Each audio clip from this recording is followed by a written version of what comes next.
اس نبی کا نام بتائیے جن کی بیوی اور بیٹے دونوں کافر تھے. اس کا جواب آپ کو ضرور معلوم ہونا چاہیے کیونکہ کئی مرتبہ میں سوال کر چکا ہوں ویڈیو میں. جن کی بیوی اور بیٹے دونوں کافر تھے. دونوں کافر تھے.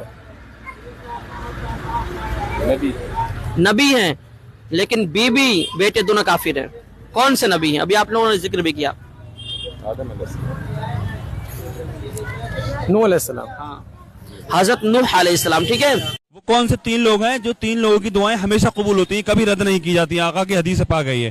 ایک آپ ذہنی آزمائش کا سوال ہے, کوئی بات نہیں ہے, آپ یہ بتائیے وہ کون سے تین لوگ ہیں جن کی دعائیں آقا کے حدیث سے پاک ہیں, ان تین لوگوں کی دعا ہمیشہ قبول ہوتی ہے. تین کون لوگ ہیں وہ جن لوگوں کی دعائیں کبھی بھی رد نہیں کی جاتی, ہمیشہ قبول ہوتی ہیں؟ کون لوگ ہیں؟ نہیں, غور کریے ذرا آرام سے, سکون سے ذرا غور کریے. ماں باپ کی. ایک والدین کی دعا ہے اور دو لوگ اور ہیں.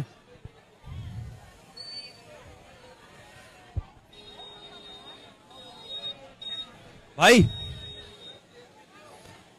ذہنی آزمائش کا سوال ہے, گھبرانے والی کوئی بات نہیں ہے. وہ کون سے تین لوگ ہیں جو تین لوگوں کی دعائیں ہمیشہ قبول ہوتی ہیں, کبھی رد نہیں کی جاتی. آقا کی حدیث سے پا گئی ہے. ایک تو والدین کی دعا ہو گئی, ہمیشہ قبول ہوتی ہے.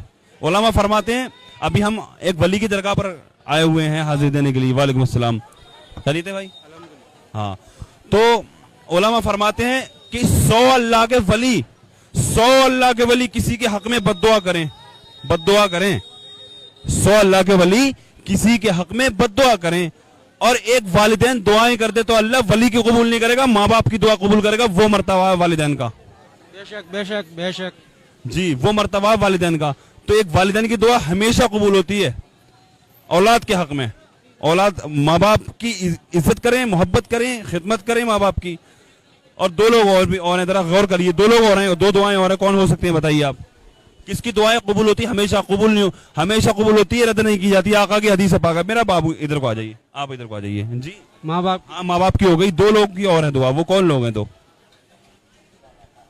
دو لوگ اور. آپ ادھر آئیے بھائی سامنے کو ذرا تھوڑا سا. آپ کہاں رہتے ہیں؟ یہ رہتے ہیں سرواڑ شریف میں. یہیں پہ رہتے ہیں آپ؟ اچھا. تو ہمارے نبی کا کیا نام ہے؟ محمد صلی اللہ تعالیٰ علیہ وسلم. ماشاءاللہ. دنیا میں سب سے پہلے کون سی نبی تشریف لائے؟ آدم علیہ السلام. آپ یہیں کے رہنے والے ہیں؟ یہ یہاں پہ جو درگاہ ہے خانقاہ کس کی ہے وہ؟ یہ حضرت بابا فخر الدین چشتی رحمت اللہ علیہ کی غریب نواز کے بڑے صاحبزادے. ماشاءاللہ.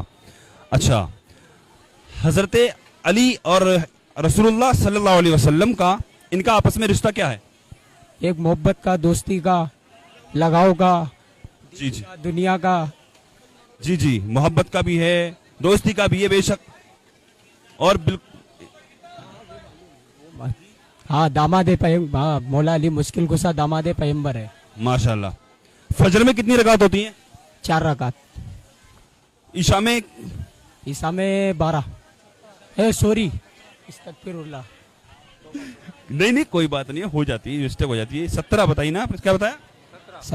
17 ہوتی ہیں, 16 نہیں 17 ہوتی ہیں. آپ یہ بتا. ہاں, وہ تو کچھ بھی پوچھ لیں گے یار ہم. 3 فرض رکعت, کسی میں 2 پڑھتے ہیں, کسی میں 4. 3 فرض کس میں ہوتی ہے, کون سی نماز میں ہوتی ہے؟ مغرب میں ہوتے ہیں. ہاں, تو وہ ادھوری رہ گئی بات, پہلے اسے کمپلیٹ کرتے ہیں. 3 لوگوں کی دعائیں ہمیشہ قبول ہوتی ہے. ایک والدین کی دعا, اور دوسرا ایک مسافر کی دعا. مسافر کی دعا ہمیشہ قبول ہوتی ہے. اگر آپ نے کسی مسافر کو اگر ایک گھونٹ پانی بھی پلا دیا, اس کی خدمت کر دی اس کو, تو اس نے دعا اگر آپ کو دے دی تو آپ کا بیڑا پار ہے انشاءاللہ. مسافر کی دعا ہمیشہ قبول ہوتی ہے. تیسری بتائیے آپ. بھوکے کی دعا. اچھی بات ہے, وہ بھی اسی میں آ گیا. مسافر بھوکا ہے, اگر آپ نے کھانا کھلا دیا, اچھی بات ہے. تیسری ہے بیمار کی دعا. جی, سبحان اللہ. بیمار کی دعا, والدین کی دعا, مسافر کی دعا, ان 3 لوگوں کی دعائیں ہمیشہ قبول ہوتی ہے.